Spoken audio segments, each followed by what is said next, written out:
Good morning, everybody, and welcome to the highlight of your life. It's called The Coffee with Scott Adams. Many of you have experienced these heights.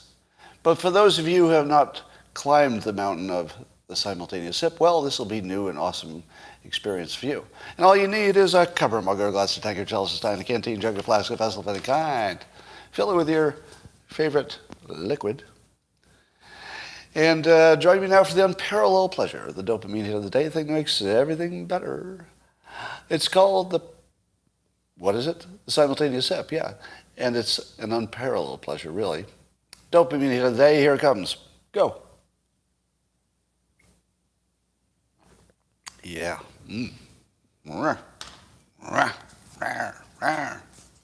Get your inner kitten going there. All right. Well, Elon Musk continues to be serious, he says by tweet, about building his own social media platform, maybe with open algorithms and more free speech. So he tweeted that he is serious about that. But do you imagine that he would build one instead of buy one? Why would you build one when you could far more easily buy one, I would think? I don't know. So I wonder if he's on a shopping trip or a building trip. We'll see. If he bought one, he'd have to change it. So we'll see. Well, did everybody hear about the Oscars last night? Did anybody hear about that? Well, there was a little drama because Chris Rock was hosting and made a joke about Jada Pinkett Smith's hair. You know, her head is bald. And maybe somebody could do a fact check on me. Does anybody know if Chris Rock was aware that she has alopecia, a physical condition where you lose your hair? Does anybody know if Chris Rock knew that? He should have, right? Because that was public. You didn't know, but did anybody know? Yeah, I haven't seen that. That seems rather important, doesn't it? Okay. Well, if you didn't know, alopecia is a condition some people have in which they lose all of their hair. So not just the hair in their head, but basically, eyebrows, everything else. And let me tell you, if you have this condition, alopecia, or any other physical condition, do you like it when people make jokes at your expense? Now, here's something not all of you know, and it's important context for this story. Jokes are jokes, right? You don't get mad at a joke. You don't punch somebody over a joke. Am I right? Would everybody agree with that? That you do not resort to physical violence over a frickin' joke. We're all on the same page with that, right? I think so, right? Jokes are jokes. You don't punch people for jokes. Now, what do you do when somebody makes fun of your wife's physical condition and humiliates her in public? Now answer that question. Separate question. What do you do if somebody publicly humiliates your wife for her physical condition she can't change in public while she's sitting there? Is that a joke? So here's the question. Was that a joke? Well, he laughed because when you get pointed out, you laugh, typically. I mean, you would laugh just for being pointed out, even if you didn't think it was funny, So he was sort of the topic, so he had a first reaction. Then he saw her reaction. Because I have to admit, when I first heard the joke, I had to process it a little bit. I was like, what's that about? Oh, the hair? Is she in a new movie? Then I thought, was there a new movie I don't know about? G.I. Jane 2 or something. So it took me a while to process the joke. Maybe might have taken Will Smith a beat as well.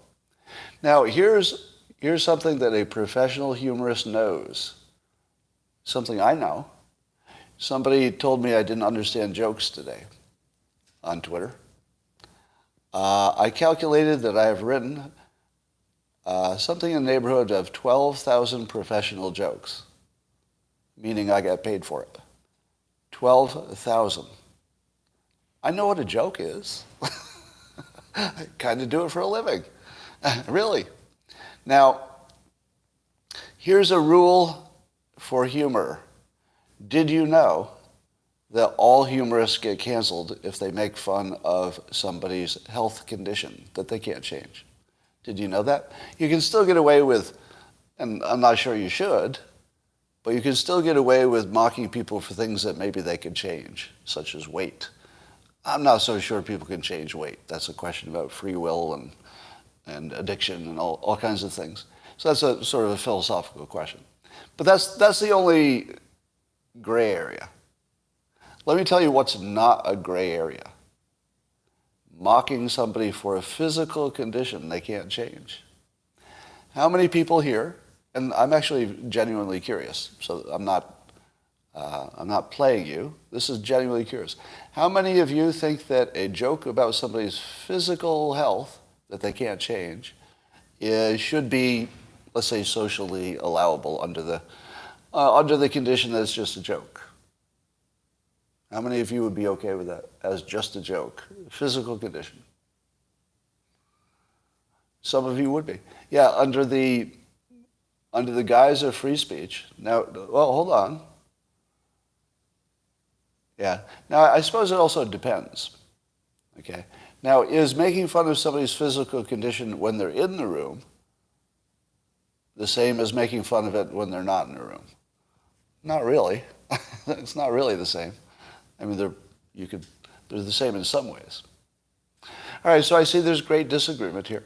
But let me tell you, despite your belief of what should be, let me explain to you from the perspective of a professional humorist, that would be me.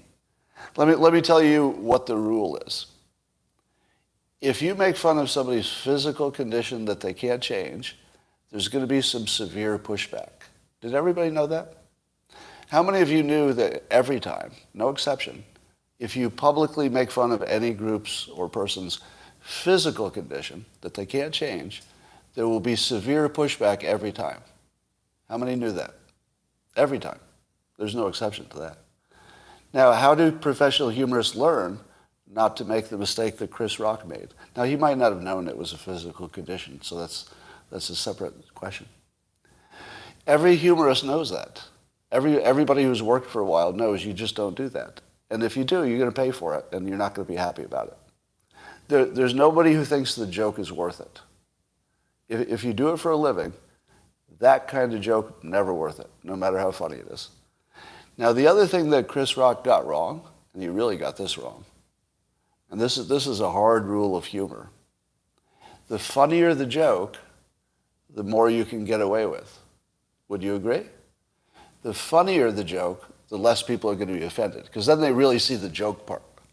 If the joke is weak, then the offensive part looks bigger than the joke. That's what he did. So Rock made the mistake of having a bad joke about the worst thing you could joke about, a physical condition, while the person's right in the audience.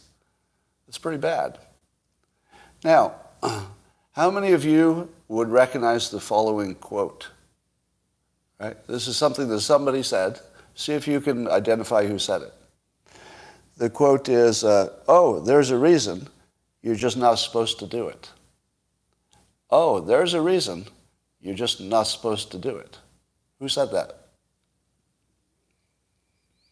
That's what Chris Rock said in a stand-up special about hitting women. That's what he said. He said that when men hit women, everybody says you're not supposed to do it.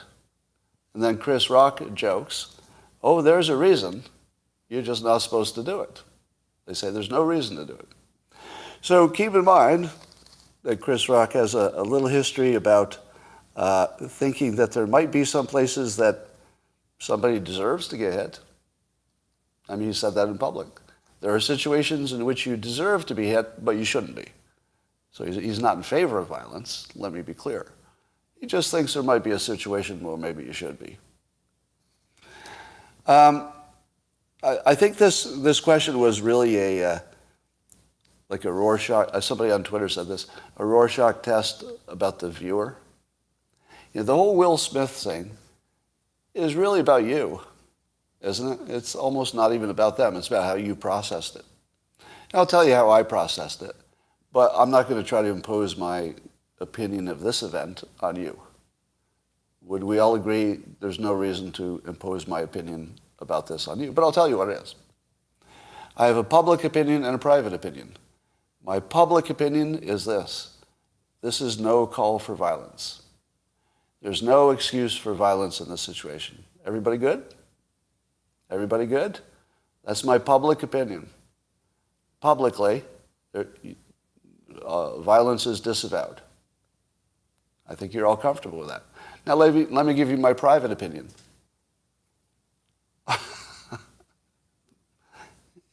I'm completely happy with it. Completely happy. Here's what I saw. Number one, the question, was it a real slap? I think 100% yes. Now, I looked at the situation, I looked at the reactions of the people. Yeah, that was real.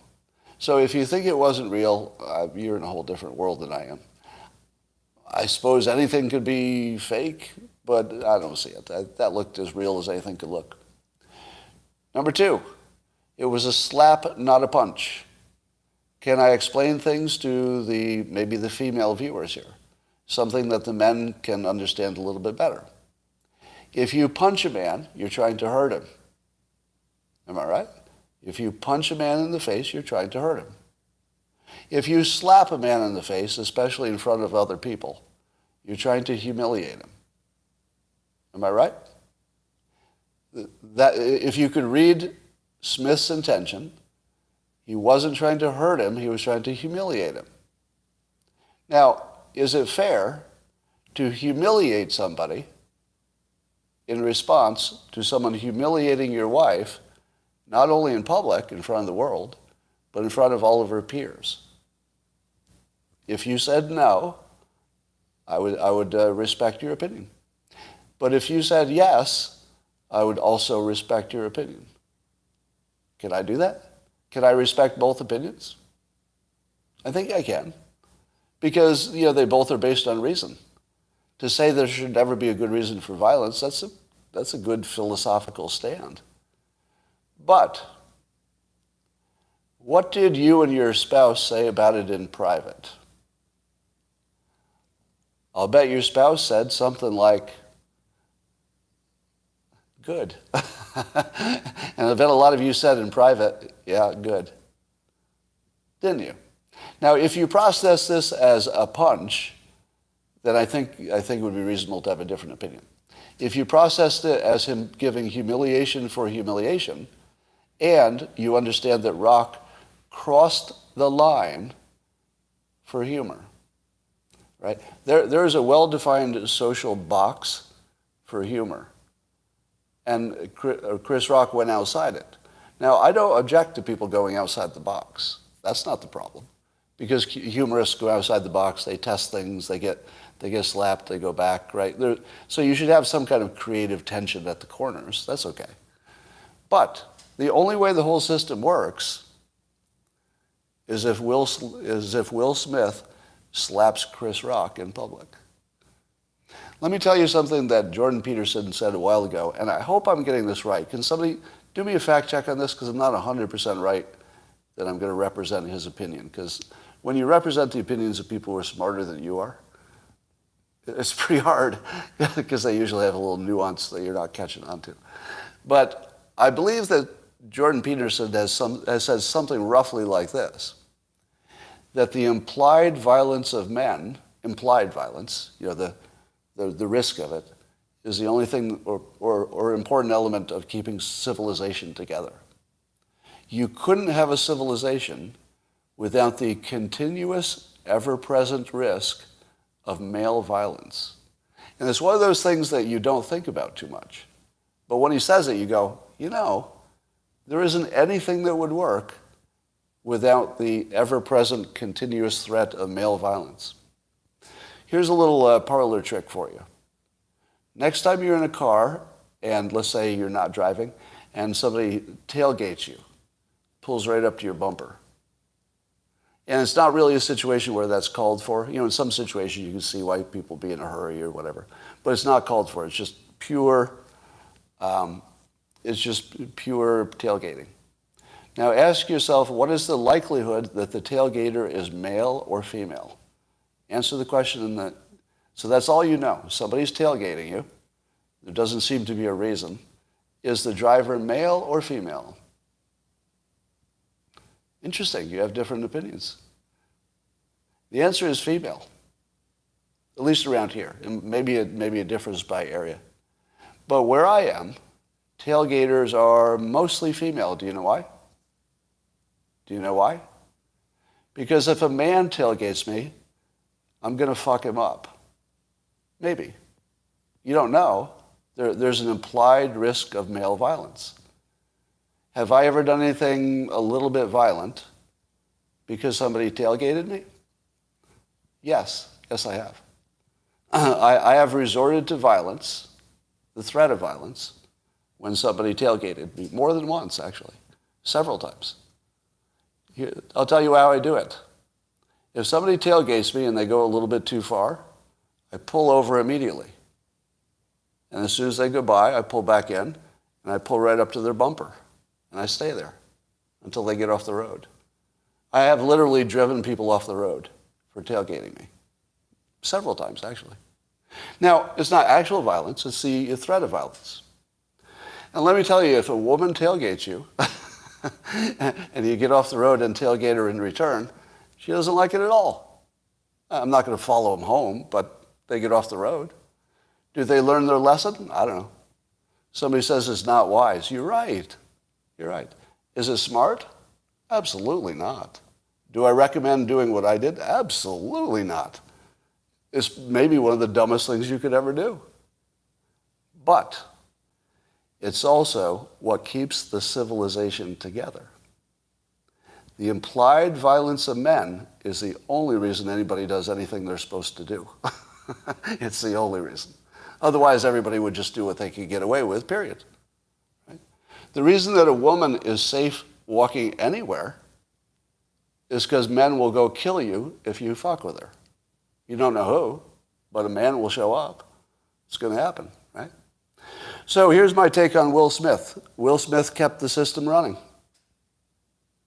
Will Smith acted the way the system wants him to act. I'm not saying violence is good. This is going to be a nuance that's maybe hard to explain. Violence is not good. I don't support it at all. The threat of male violence, when people leave their zone of reasonableness, is very important. The entire society relies on it, really. But the individual, anecdotal examples could be terrible. I'll agree with you on that. All right. Here's what I do not predict. I do not predict that Chris Rock will defend his joke beyond today. Does anybody want to take the bet? Now, when the event happened, he tried to defend his joke as being about the movie, not about the person. But of course, that was craven cowardice and bullshit. It was about the person. It was not about the movie. It was about both, but it was clearly about her as well. Now, here's my prediction. Because Chris Rock is a professional, he knows that when you cross the line into making fun of somebody's physical, unchangeable condition, that if you get yourself slapped, you should not have been surprised. Am I right? So here's my weird prediction. I don't think Chris Rock will give himself a pass after he processes a little bit. What do you think? Scott's missing the big picture. I don't know. Maybe you could tell me what the big picture is. So let's see if that happens. I think that Chris Rock will offer an apology, not to Will Smith, but to Jada Pinkett Smith. I think he'll offer an apology. And I think he won't defend his joke. Now, I'm not sure if he knew she had alopecia. So without knowing that, you can't really judge it at the same way, right? That'd be very different. But I think he did, because otherwise the joke didn't make sense. I think he must have known.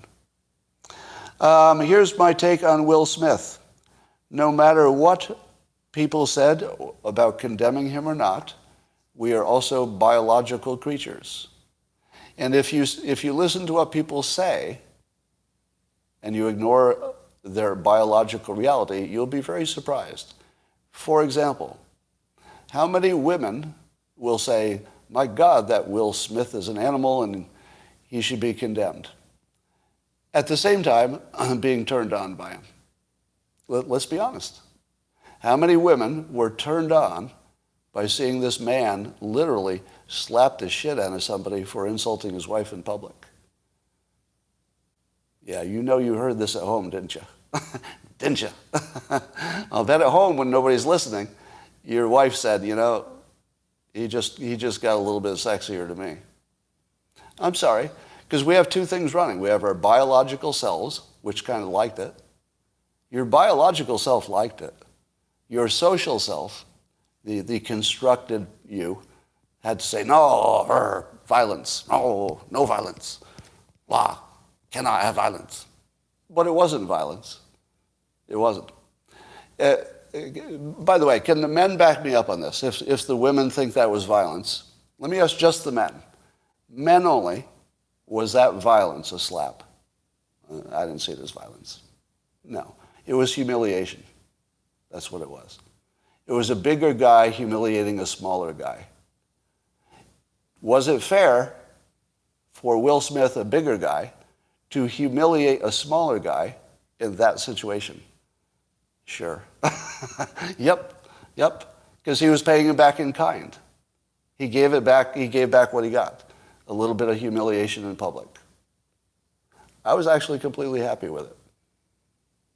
Somebody says assault is violence. No, assault, by definition, is not violence. Violence is violence and assault is assault. So look up the definition. The definition of assault is actually misleading. It doesn't mean you hit somebody. Right?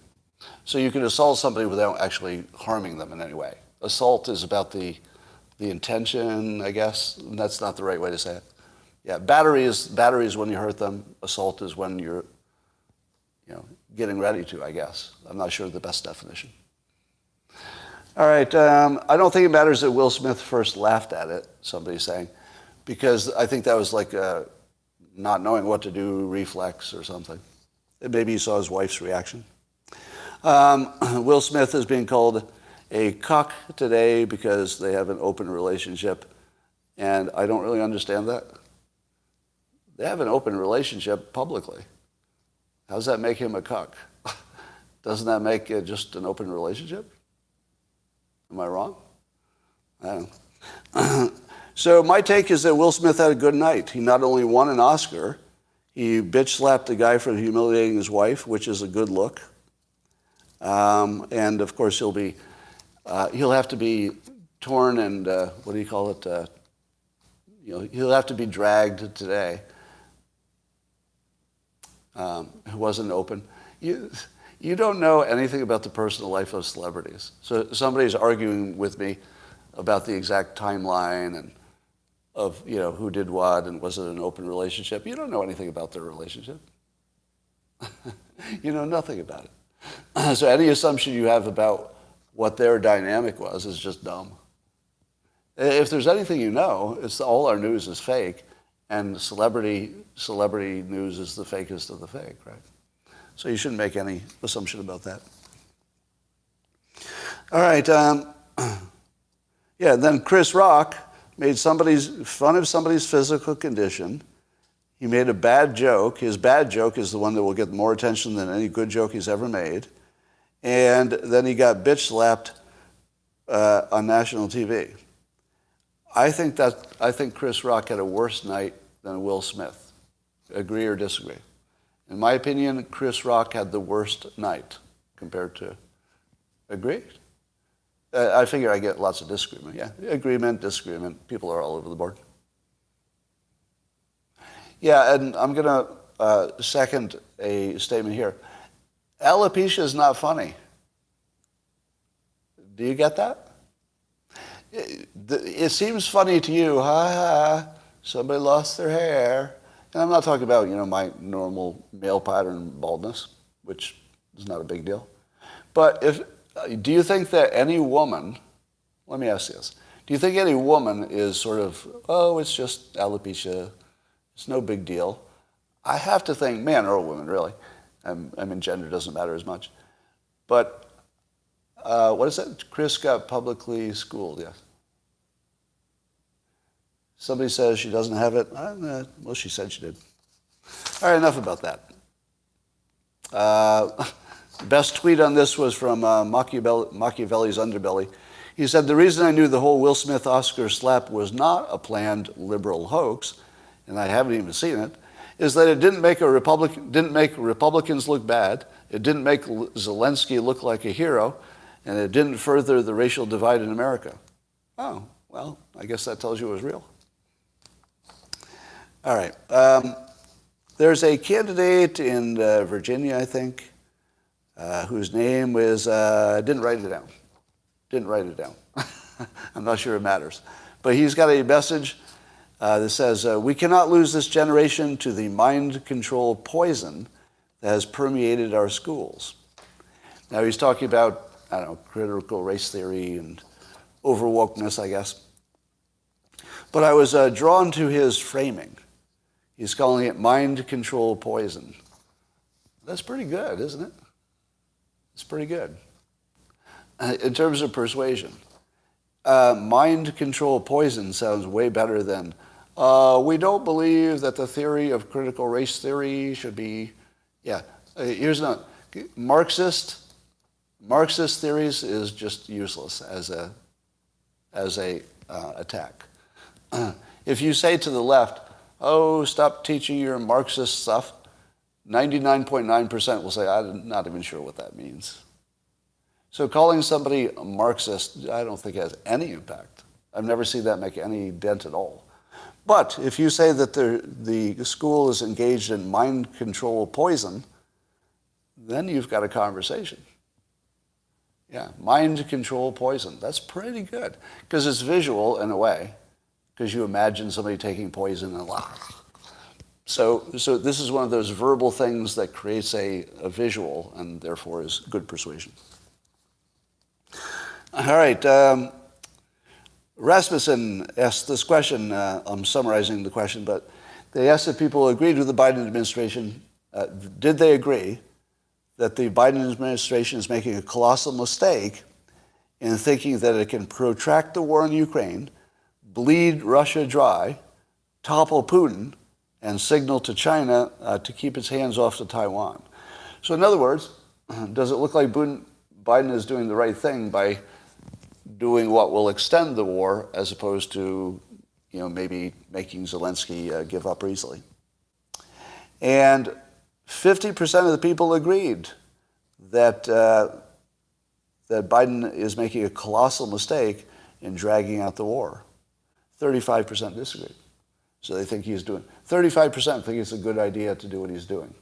Make the war last a long time, be costly, tell China it's not going to work in Taiwan. I don't know, what do you think? First of all, was this always the strategy? Now, I've been saying since the beginning, it looks like the strategy is to bleed Russia the way Afghanistan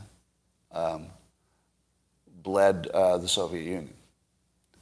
So it does look like that is the strategy.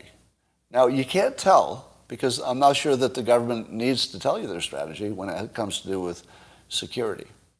That's the one area where I think, well, maybe you could lie to us about that. As long as you're doing the job, if lying helps, then just do the job as well as possible, because I want to be protected. But you can't tell when they're doing it for your benefit. That's the problem. So I would say that our strategy is to do these very things: bleed Russia dry, topple Putin. I think that's a maybe. They don't care. As long as they bleed Russia dry, they don't care if they topple Putin. Maybe it's better if he's just weakened. Right? And signal to China to keep its hands off Taiwan. That thing I think we do need. So I'm going to agree that if you based it on what it looks like, and based on what we're doing, it looks like the strategy is just to bleed Russia. Is it working? If that's the strategy, is it working? It might be. You never know, because we might be bleeding ourselves worse than they're bleeding. I don't think Russia is going to collapse. It's just going to take some pain, and then it looks like probably win. So I think that from Putin's perspective, it doesn't matter how many people he loses. It only matters if he wins. And I think he can tell a story now that looks like it's going to win. So did you hear that Ukraine, I guess Zelensky has said that Ukraine is ready to accept neutral, non-nuclear status. Neutral means no NATO, probably no offensive weapons, and no nuclear weapons. And that's pretty much what Russia was asking for. So are you telling me that we got dragged into a war that's going to send the world into a depression so that Zelensky could negotiate to get what was really should have been the first offer? That should have been the first offer, neutrality. Who in the hell talked him out of neutrality? Biden, right? You have to think that only America pushed Ukraine into fighting. I feel like Ukraine would have just said, hey, how about neutrality? And then Russia would have said, oh, shoot, we can't attack them if they're offering neutrality. So I guess Afghanistan, when Soviet Union was in there, they lost 15,000 dead over however many years they were there. Whereas Ukraine, they may have lost 15,000 already. And so the thinking is that if you lose a war, your leadership is doomed. But if you win a war, it's probably not going to matter how much it cost, as long as you win. And I don't know, I don't think I've ever hated Ukraine more than today. Because I feel like Ukraine, but maybe the United States forced their hand. That's very possible. So maybe I should hate the United States government first. I say that because I think Ukraine is not engaged in a honest fight. It feels like there's just something going on here that we don't fully understand, and I would imagine it has to do with American pressure and how much control we have over Zelensky. So I don't think there are any winners here. Did you see the videos, and I hope you don't, of Ukrainians torturing Russian captives, torturing them to death? Now, I'm not going to explain the specific nature of the torture because I don't want it in your head. Somebody said it was fake. It didn't look fake to me. But I don't know where it came from or anything else. And it could be fake. By the way, we should always be alert that no matter how real it looks, it could be fake. But to me, it looks like Ukrainians torturing. And who knows what's true, right? Who knows what's true? But it sure looked real. And I don't know. I feel like you could hate everybody in this war. I think both sides have given us something to hate. But I guess we have some national interest in backing one side over the other. What if Biden is waiting for Russia to get rid of all the Nazis? Do you ever think of that? Because one problem of controlling Ukraine is that they got a bunch of Nazis. It's like, how do you support the Nazis if you're supporting the government? What happens if Russia goes in and kills all the Nazis? Can we support Ukraine better then? Probably. So one of the weird outcomes might be that Ukrainian gets denazified because there are actual Nazis. So if Putin does that, it's definitely going to be a point for him. Let's see. All right. Today was a slow news day. Is there any story I missed that you would like a comment on? Oh, and also let me mention, because I don't know if I've ever mentioned that, the Ukrainian shelling of the Donbass, if I have that right. Are the Ukrainians the good guys? I don't think there are any. It looks like all bad guys fighting, but we have national interest perhaps in one side winning. Yeah, to me it looks like all bad guys, honestly. So somebody's saying that what it means to be a Nazi in Ukraine means you're anti-Russian. It doesn't mean the same thing. I don't know. I mean, I understand the point that they're fighting for a Jewish leader. In a way, I mean, maybe they're really fighting for themselves and they just are on the same side. But I don't know. There's something that's not adding up there in Ukraine, like a lot of it. Oh, where is Fauci? I think Fauci just earned a vacation. I think that's all that's going on. No, they really like Nazis. Yeah, I wouldn't imagine that they're only play acting at being Nazis. You're saying Zelensky is a Jew by name only? Well, I'm not sure that counts to Nazis, does it? All right. No vax talk today. I don't. Well, the only vax talk is was it United Airlines who's dropped the vaccination requirement. So I think the news on vaccinations is just going to be that the mandates are going to start dropping. China lockdown, I don't know, I'm not hearing much about it. Biden seizing wealth of the, yeah, we've talked about that. What's this? It was a palm strike and not a slap, which can easily KO a man. Yeah, but it didn't. So, you know, I get the difference. So I get the difference that if you slapped hard enough and the person slapping is big enough, you could do damage. But since damage was not done, we might assume that that was the amount of force he meant to use. Hangman's work on Mexican bridge, what? Is the vehicle shortage real? Yes. If you've tried to buy a vehicle, there's definitely a shortage. How do we know physical damage was not done? We don't know that, but there's no report of it. So it's the absence of evidence for it is all we have.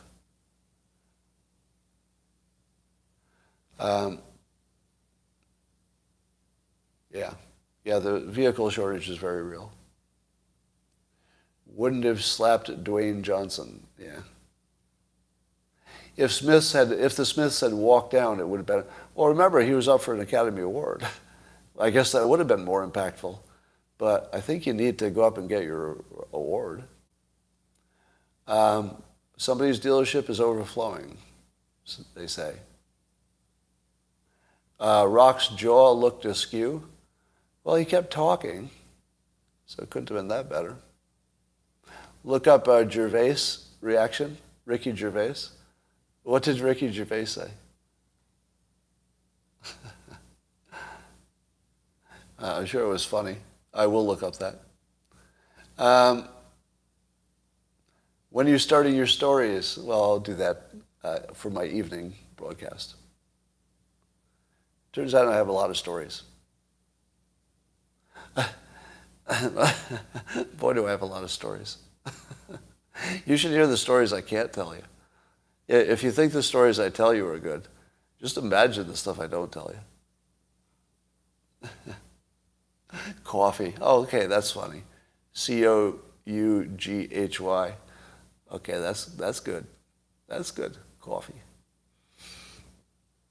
Locals or YouTube or both. When I do the evening shows, I only do those on locals because the content is, let's say, not as YouTube friendly as it could be. We'd be having a different conversation if Will Smith were white. True. True enough. Are you ruling out Chris Rock being in on it? Yes, I am ruling that out. In fact, if he were in on it and he allowed him to hit him that hard. Oh, somebody says, what if Jada did the slap? No. I still would have been in favor of it, I guess. But I don't know. It's better if her man did it. Oh, Gina Carano has been brought back for Mandalorian Season 4? Really? Interesting.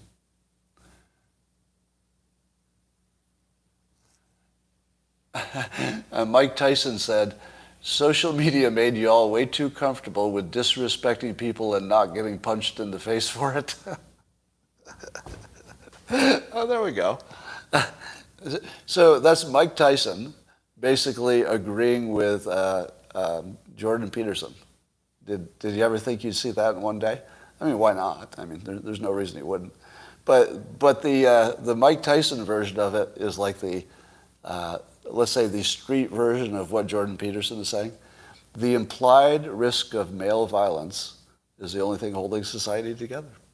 And that's basically what Tyson is saying in his Tyson way.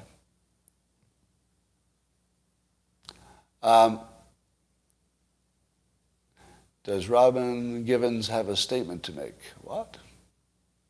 Watch the Ricky Gervais and then do a report. All right, I will. Jordan Peterson says there's no cost for rudeness and disrespect. Well, yes. Switchblades. Are you talking about the drones, the switchblades?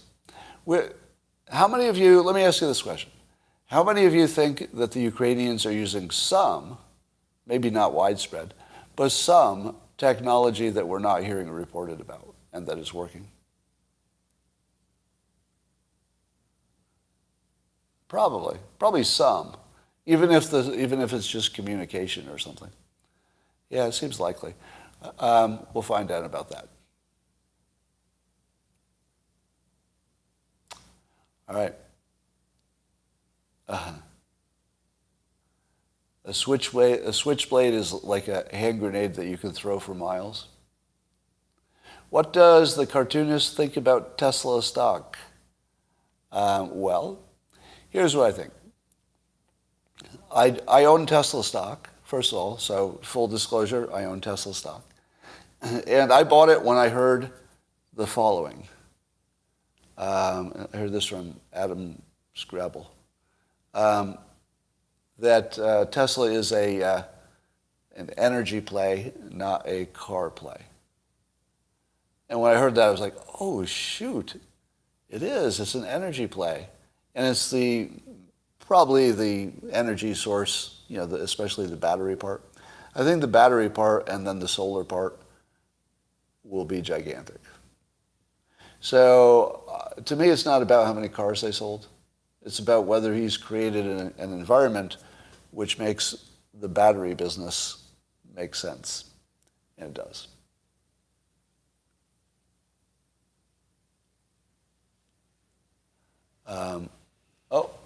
Here's the Ricky Gervais. All right, I'll look it up. Ukraine is texting Russian soldiers to ask them to surrender. Elon has COVID again? Really? Here's a question for you. How in the world have I not gotten COVID? How many of you have never gotten COVID? I feel like everybody got it but me. Yeah, okay, a lot of people never got it. I mean, statistically, I should be seeing lots of people, yeah. Not yet. Makes me wonder if there's something about me or something about the virus and me. Do you think it's just a lack of exposure? No, but I've had enough exposure since Omicron. I definitely would have been exposed to Omicron. Like, Omicron's everywhere. So how did I not get Omicron at least? I mean, I understand how I didn't get the first version. I stayed home. Yeah, I think maybe cannabis is protective. I actually wonder that. All right, let me ask a new question. This is a very specific question. Is there anybody here who's a chronic, meaning every day, smoker of cannabis, let's say a legal user? Is there anybody who smokes pot every day and also got COVID? No, hold on, and also got COVID. Two things. You've got to be, okay, I got some yeses. Oh, lots of yeses, okay. I would consider that question asked and answered. Yeah, okay. So it is not protective anecdotally. I mean, it's not a research study, but anecdotally, there are lots of people who have smoked all day and got COVID.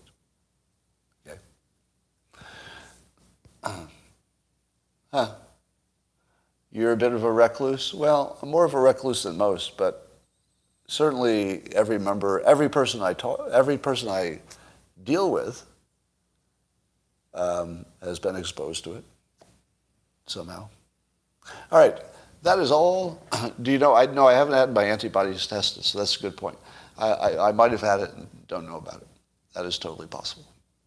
All right, that's it for today. Bye-bye, YouTube. I'll see you tomorrow.